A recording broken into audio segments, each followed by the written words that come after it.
चतुर्वेदी, हलाल पर बवाल मचा हुआ है। जी हाँ, इन दोनों उत्तर प्रदेश में हलाल सर्टिफिकेशन को लेकर बवाल मचा हुआ है। प्रदेश की योगी सरकार ने हलाल सर्टिफिकेशन को राज्य में बैन कर दिया है, यानी कि उत्तर प्रदेश में अब कोई भी ऐसा प्रोडक्ट नहीं मिल पाएगा जो ये बताता हो कि इसमें हलाल है या नहीं। और इस फैसले के बाद हलाल को लेकर एक बार फिर से विवाद खड़ा हो गया है। विपक्षी दलों ने बीजेपी सरकार को घेरना शुरू कर दिया है, वहीं तमाम संगठन भी इसे लेकर अपनी अपनी राय दे रहे हैं। दरअसल जिस जानवर को जिबह करके मारा जाता है उसके मांस को हलाल कहा जाता है।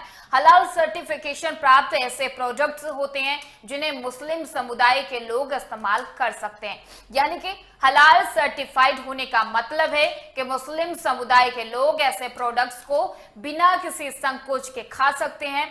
और भारत में पहली बार 1974 में हलाल सर्टिफिकेशन की शुरुआत हुई थी और भारत में हलाल सर्टिफिकेशन के लिए कोई सरकारी संस्था नहीं है।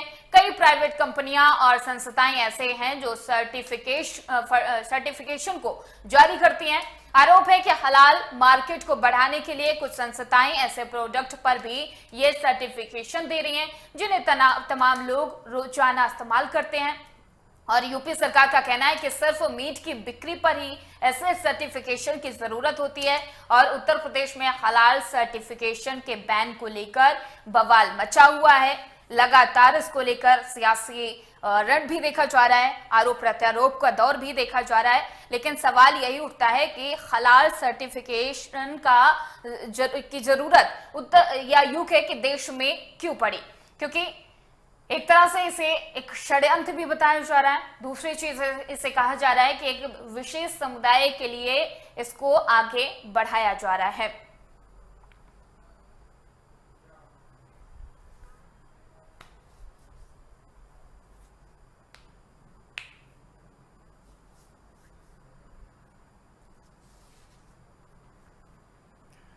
और हलाल पर बवाल मचा हुआ है, इसी पे करेंगे चर्चा। हमारे साथ खास मेहमान जुड़ चुके हैं, उनका तारुफ आपसे करवा देते हैं।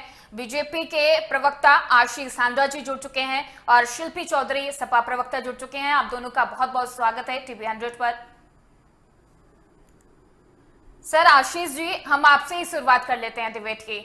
पहले कर्नाटक में ये मुद्दा उठता है, अब यूपी में उठता है और यूपी में अचानक इसको बैन कर देना, ये भी कहा जा रहा है कि जिस हिसाब से 2024 के चुनाव महज 6 महीने बाकी हैं, उससे चुनाव से पहले सर्टिफिकेशन, हलाल सर्टिफिकेशन को बैन करना एक तरह से ये संदेश देता है कि चुनाव से पहले इसको बैन किया जा रहा है। इसके पीछे की वजह क्या कुछ रही है आशीष जी?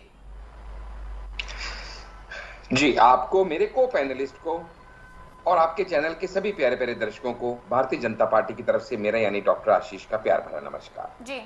देखिएगा, विपक्ष का काम है भ्रांतियां फैलाना और मीडिया का काम है उसको क्लियर करना।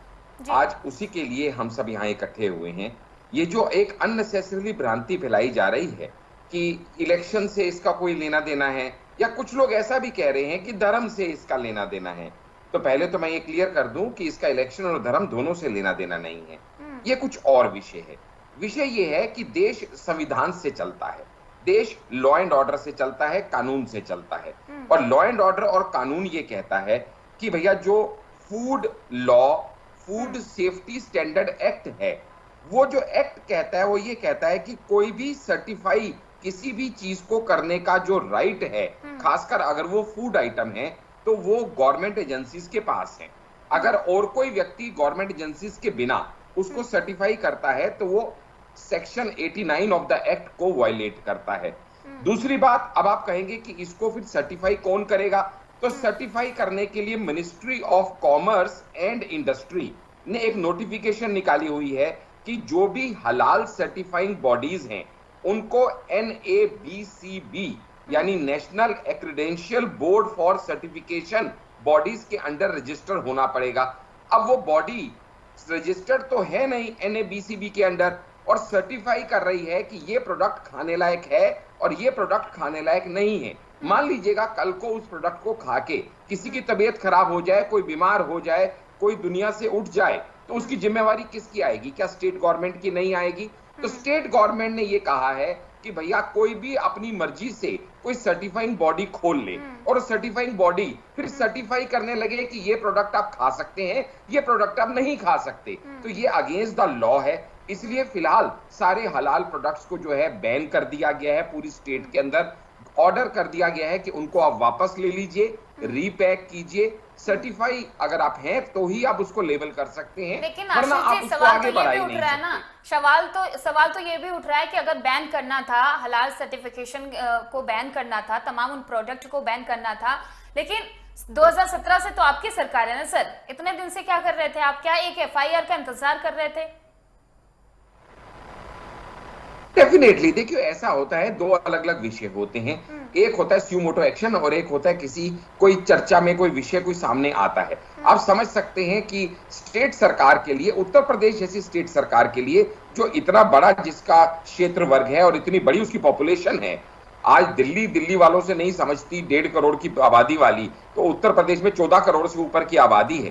तो ऐसे में जैसा कोई विषय एकदम संज्ञान में आता है तो स्टेट गवर्नमेंट का फर्ज बनता है कि इमीडिएटली उसके ऊपर एक्शन ले। और जैसे ये FIR विषय ध्यान में संज्ञान में आया स्टेट गवर्नमेंट के कि कुछ गलत इस तरह के काम हो रहे हैं कि कुछ बॉडीज फॉल्स सर्टिफिकेट इशू कर रही हैं पैसा कमाने के चक्कर में, और वो गलत काम को रोकने के प्रयास में ये सारे कदम उठाए गए हैं। अब इसको धर्म के साथ जोड़ना, इलेक्शन के साथ जोड़ना, अब इलेक्शन तो हिंदुस्तान में हर थोड़े दिन में कोई ना कोई आता रहता है। कभी म्युनिसिपल इलेक्शन है, कभी विधायक का इलेक्शन है, कभी म्युनिसिपैलिटी, कभी विधायक, तो कभी फिर 2024 का इलेक्शन सिर पे खड़ा है जो कि लोकसभा इलेक्शन है।